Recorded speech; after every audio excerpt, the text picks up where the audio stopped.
മനസ്സിലായില്ല.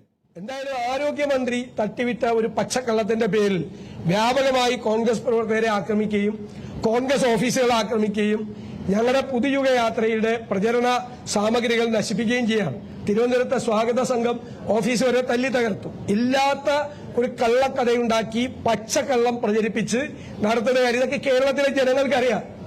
അവരിപ്പോൾ ആരോഗ്യമന്ത്രി കേരളത്തിലെ ജനങ്ങളുടെ മുന്നിൽ പരിഹാസം മാത്രമാണ്. കാരണം അവരഭിനയിക്കുകയായിരുന്നു.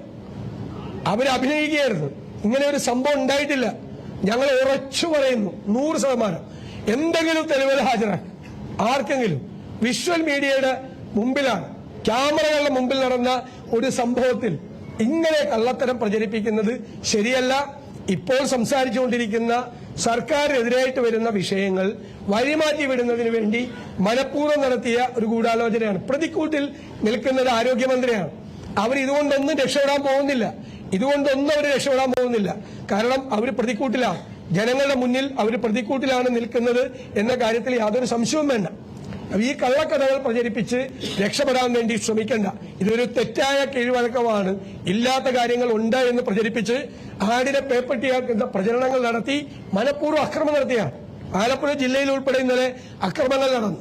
അതൊന്നും കണ്ട് ഞങ്ങളാരും ഭയന്നു പോകുമെന്ന് ആരും വിചാരിക്കേണ്ട. ഞങ്ങൾ ഈ ഭീഷണികളെയൊക്കെ അതിജീവിച്ചാണ് ഞങ്ങൾ രാഷ്ട്രീയ പ്രവർത്തനം നടത്തും. ജനകീയമായ പ്രതിഷേധങ്ങൾ ഞങ്ങൾ നടത്തുക തന്നെ ചെയ്യും.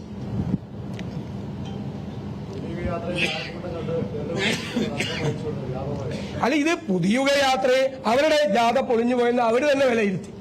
അവരുടെ 3 മേഖലാ ജാഥകൾ പൊളിഞ്ഞു പോയെന്ന് അവർ തന്നെ വിലയിരുത്തി. അപ്പൊ പുതിയുഗ യാത്ര നന്നായി പോകുമ്പോൾ അതിന്റെ പ്രചരണം, അതിന്റെ ആ ക്യാമ്പയിൻ വഴിതിരിച്ചു വിടാൻ വേണ്ടി ചെയ്യുന്ന ശ്രമമാണിത്. ആർക്കും അറിയാൻ പാടില്ലാത്ത ഇന്നലെ അവിടെ ഒന്നും നടന്നില്ല എന്ന് കേരളത്തിലെ മുഴുവൻ മാധ്യമങ്ങൾക്ക് അറിയാലോ, എല്ലാ മാധ്യമ പ്രവർത്തകർക്കും അറിയാലോ, ഒന്നും നടന്നില്ല എന്ന്.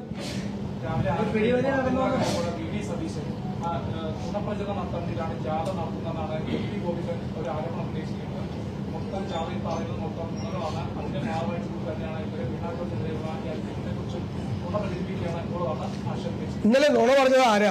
MV ഗോവിന്ദനാ പറഞ്ഞത്. ആരോഗ്യമന്ത്രിയുടെ പെഡലി തിരിച്ചു കേസുകാര്, പിന്നെ കൈ പിടിച്ച് തിരിച്ചു വന്നു.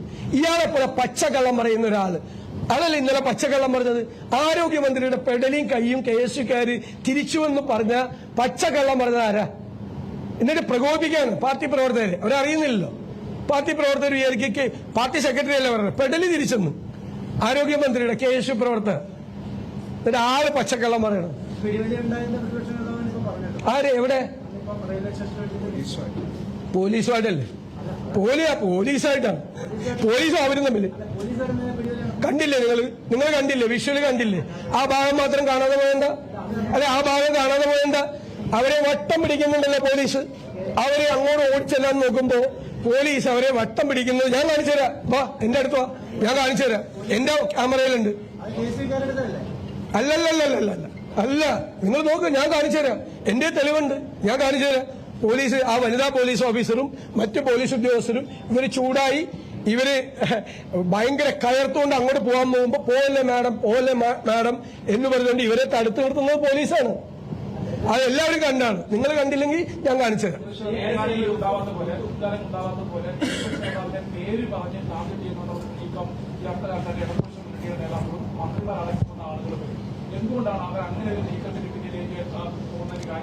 അത് നിയമസഭയ്ക്കകത്ത് 5 മന്ത്രിമാരായിരുന്നു എനിക്കെതിരായിട്ട് മറുപടി പറഞ്ഞതും എന്നെ ആക്ഷേപിച്ചതും. പുറത്തിപ്പോ ഇന്നലെ ഈ സംഭവം ഉണ്ടായി എന്ന് പറഞ്ഞ ഉടനെ ഞാനാണ് കേസുകാരെ പറഞ്ഞു വിട്ട് ഇവരെ ആക്രമിച്ചതെന്ന് പറഞ്ഞ് വീണ്ടും കുറെ മന്ത്രിമാര് രംഗപ്രവേശം ചെയ്തു. എനിക്ക് യാതൊരു പരാതിയില്ല. ഇപ്പൊ ഞാൻ എന്റെ PR ചെയ്യാൻ അവരെയാണ് ഏൽപ്പിച്ചിരിക്കുന്നത്. അവര് ചെയ്യട്ടെ.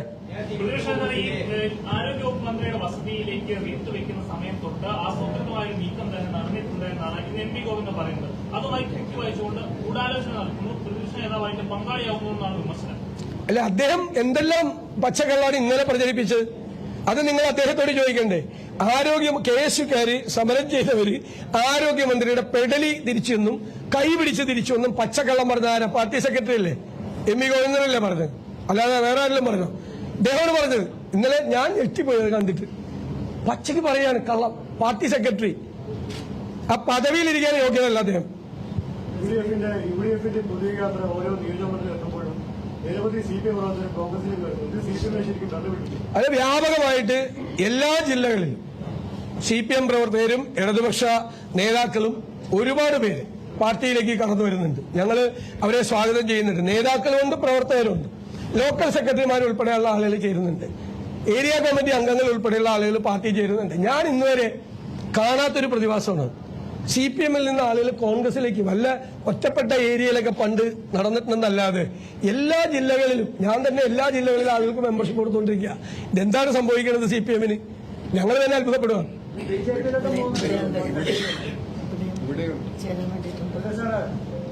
കോൺഗ്രസിന് BJP-യിലേക്കും പോകുന്നുണ്ടല്ലോ ആളുകൾ. അല്ല, അതൊക്കെ ഉണ്ടാവുമായിരിക്കും. എല്ലാ പാർട്ടിയിൽ നിന്ന് CPM-ന്ന് പോയില്ലേ? അല്ല, CPM MLA പോയില്ലേ? അല്ല, CPM-ന്റെ MLA പോയല്ലോ. CPM MLA രാജേന്ദ്രൻ, അത് അറിഞ്ഞില്ലല്ലേ? അത് മാത്രം കാണില്ല. CPM-ന്റെ MLA അൽഫോൻസ് കണ്ണന്താനം പോയിട്ട് കേന്ദ്രമന്ത്രിയായിരുന്നു. ഇടുക്കിയിലെ ദേവികുളത്തെ MLA രാജേന്ദ്രൻ ഇപ്പൊ അപ്പുറത്ത് പോയത്, അവിടെ സ്ഥാനാർത്ഥിയാണ്. അപ്പൊ CPM-ന് എത്ര പേര് പോകുന്നു? ഈ പോലീസിൽ യാത്രയ്ക്ക് നേരെ അക്രമം ഉണ്ടാകാൻ സാധ്യതയുള്ള ഇന്ത്യൻ റിപ്പോർട്ട് ഉണ്ട്. അതുകൊണ്ട് സുരക്ഷ കൂടുതൽ ശക്തമാക്കി എല്ലാ സ്ഥലത്തും വലിയ പോലീസിനെയാണ് കൂടുതലായിട്ടിരിക്കുന്നതെന്ന് പറയുന്നത്. ഞങ്ങൾ പോലീസ് ഇല്ലാതെയും പോകും ജാഥ. ഞങ്ങളൊന്നും പേടിച്ചിട്ട് ജാഥ നിർത്താൻ പോവാ. ഇവര് പേടിപ്പിച്ചിട്ട് അവരെന്താ തെറ്റിദ്ധരിച്ചത്? ഈ യാത്ര നിർത്തിവെക്കാന്ന് വെച്ചാൽ ഭയപ്പെടുത്തിയിട്ട്. ആരെയാണ് ഭയപ്പെടുത്തുന്നത്? ആരെയാണ് അവർ ഭയപ്പെടുത്തുന്നത്? ഒരാളെ ഭയപ്പെടുത്തണ്ട.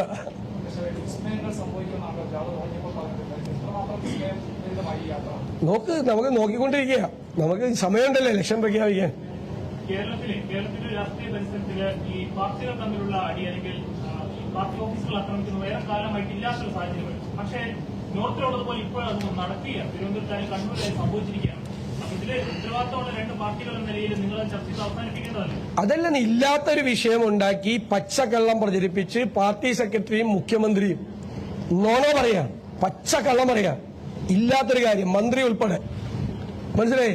എന്നിട്ട് പ്രചരിപ്പിച്ചിട്ട് അക്രമത്തിന് ആഹ്വാനം ചെയ്യാണ്. അക്രമത്തിന് ഈ പാർട്ടി സെക്രട്ടറിക്കെതിരായിട്ടാണ് ആദ്യം നടപടിയെടുക്കേണ്ടത്. അക്രമത്തിന് ആഹ്വാനം ചെയ്തതിന്, കലാപത്തിന് ആഹ്വാനം ചെയ്തതിന് കേസെടുക്കണം. MV ഗോവിന്ദനെതിരായിട്ട് ആരോഗ്യമന്ത്രിയുടെ കൈയും പെടലിയും തിരിച്ചു കേസുകാരെന്ന് പറഞ്ഞു. പച്ചക്കള്ളം പറഞ്ഞ് കലാപാഹ്വാനം നടത്തിയത് പാർട്ടി സെക്രട്ടറിയാണ്. അദ്ദേഹത്തിനെതിരായി കേസെടുക്കണം. സെക്രട്ടറിയുടെ പരാമർശം കേരള ചരിത്രത്തിൽ ആദ്യമായിട്ട് ഒരു വനിതാ മന്ത്രിക്ക് നേരെ ആക്രമണം ഉണ്ടാവുകയും ആക്രമിച്ച് കൊല്ലാൻ ശ്രമിക്കുന്നു എന്നുള്ളതാണ്. അതെന്നെ പറഞ്ഞത്. പെടലിക്ക് തിരിച്ചെന്നും കൈ പിടിച്ച് തിരിച്ചെന്നും പച്ചക്കള്ളം പറഞ്ഞു കൊല്ലാൻ ശ്രമിച്ചെന്നവരെ. എന്നിട്ട് ആ കേസ് പ്രവർത്തകർ പ്രതിഷേധ പ്രകടനം നടത്തിയവർക്കെതിരായിട്ട് വധശ്രമത്തിന് കേസ് കൊടുത്തു. വധശ്രമത്തിന് കേസെടുത്ത് അവരെ റിമാൻഡ് ചെയ്തിര്. ആകെ അവർ കരിങ്കൊടി പിടിച്ചത് മാത്രമാണ്.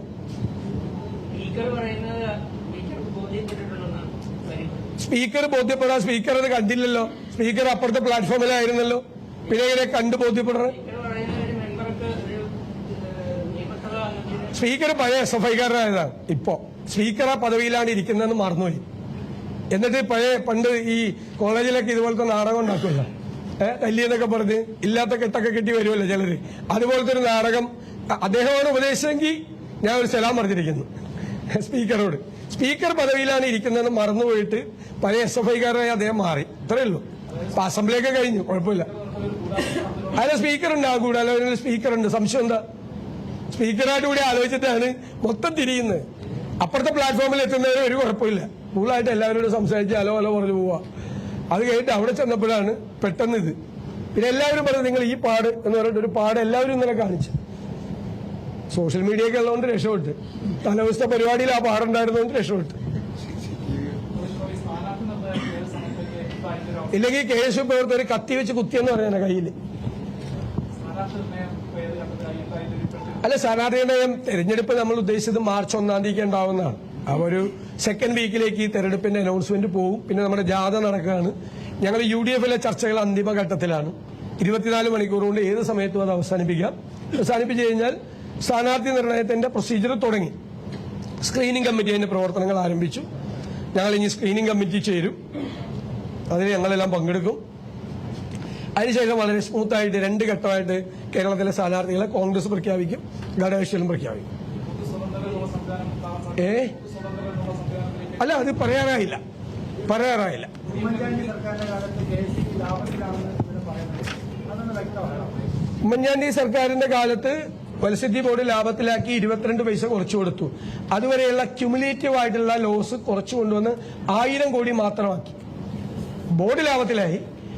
പണ്ട് മുതലേ ഉണ്ടായിരുന്ന നഷ്ടം കുറച്ചു കൊണ്ടുവന്ന് 1000 കോടി രൂപയുടെ നഷ്ടം മാത്രമാക്കി. അതുവരെ ഇല്ലാതെ ക്യുമുലേറ്റീവ് ലോസ് മുഴുവൻ കുറച്ചു കൊണ്ടുവന്നു ലാഭത്തിലാക്കി ബോർഡ്. ഇപ്പൊ എന്താ പറ്റിയെന്ന് പറഞ്ഞാൽ പറ്റാനുള്ള പ്രധാനപ്പെട്ട കാരണം ഉമ്മൻചാണ്ടി സർക്കാരിന് വിശദം ചോദിച്ചുകൊണ്ടാണ്. ഉമ്മൻചാണ്ടി സർക്കാരിന്റെ കാലത്ത് 4 രൂപ 29 പൈസയ്ക്ക് പുറത്തുനിന്ന് വൈദ്യുതി മേടിക്കാൻ ഉള്ളൊരു എഗ്രിമെന്റ് ഉണ്ടാക്കി. ആദ്യത്തെ കൊല്ലം ഞങ്ങളുടെ ഗവൺമെന്റ് ലോങ് ടൈം 25 വർഷത്തേക്ക് ആദ്യത്തെ കൊല്ലം ഞങ്ങൾ വാങ്ങിച്ചു ഞങ്ങളുടെ ഗവൺമെന്റ്. പിന്നെ 7 കൊല്ലം CPM വാങ്ങിച്ചു. ഈ ഗവൺമെന്റ് CPM അല്ല, ഈ ഗവൺമെന്റ് CPM ഭരിക്കുന്ന ഗവൺമെന്റ് വാങ്ങിച്ചു. 8ാമത്തെ കൊല്ലമായപ്പോ അതിലൊരു അഴിമതി നടന്നിട്ടുണ്ട് എന്ന് പറഞ്ഞുകൊണ്ട് അത് റദ്ദാക്കി, കരാർ റദ്ദാക്കി. എന്നിട്ട് വേറെ കമ്പനിക്ക് കൊടുത്തു. 4 രൂപ 29 പൈസക്ക് കിട്ടിയിരുന്ന വൈദ്യുതി ഇപ്പൊ എത്ര രൂപയ്ക്കാണ് മേടിക്കണമെന്നറിയോ? മേടിക്കുന്നത് എത്രയാണെന്നറിയോ? 8 രൂപ തൊട്ട് 14 രൂപ വരെ ഒരു യൂണിറ്റിന്. 3 ഇരട്ടി കൂടുതലാണ് മേടിക്കുന്നത്. ഒരു ദിവസം 20 കോടി രൂപയുടെ നഷ്ടം ആ ഒരു കാരണത്തിന്റെ പുറത്ത് വന്നുകൊണ്ടിരിക്കുകയാണ്. അതുകൊണ്ട് മനസ്സിലായിരിക്കും.